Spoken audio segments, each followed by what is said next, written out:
बर्फ कब पिघलती है, शिला कब पानी बनती है, ये केवल ठाकुर साहब जानते हैं। और उस रात बगल के कमरे का प्रकाश इस कमरे के अंधकार में घुस आता है, या फिर ठाकुर साहब के स्पर्श से ही शिला पिघल उठती है। उनकी उंगलियों में हीरे की अंगूठियां हैं ना, साथ ही उनकी हथेलियां उस नायाब चीज की सुगंध भी छोड़ती रहती हैं जो बड़े स्नेह से लाकर उन्होंने बगल के कमरे में रख दी होती है। हर 4-5 दिन पर ऐसा होता है। बर्फ में आग लगती है और इसकी सूचना इरा तथा ठाकुर साहब दोनों को होती है। तभी तो उस रात सोई इरा जागती रहती है और प्रकाश के एक भभके के साथ प्रवेश करके ठाकुर साहब उसे उठा ले जाते हैं, दुलारने को, प्यार जताने को, उसका ताप हरने को। पर शुरू शुरू में ऐसा नहीं होता था। कोई 2 साल तक ऐसा नहीं हुआ था।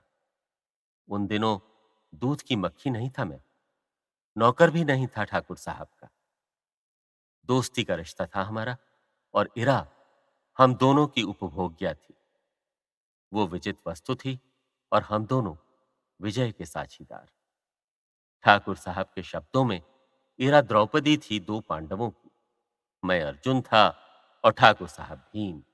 हमारा बराबर का हक था उस पर। तदनुसार ही हम तीनों एक साथ बैठते थे, हंसते बोलते थे, खाते और पीते थे। इरा परेशान हो जाती थी प्यार के 2 तरफा वारों से।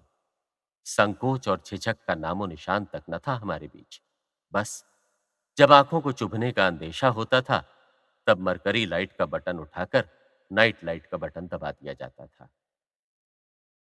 लोग शायद थूकेंगे मुझ पर यह वृत्तांत सुनकर। ऐसे पति के साथ भला किसकी सहानुभूति होगी? लेकिन यदि पत्नी मिली ही इस शर्त पर हो तो? ये था, उसने लिखा था ई बुक की कहानी बिथा मैं कासे कहूं का अंश। उसने लिखा था ई बुक उपलब्ध है पुस्तक बाजार में।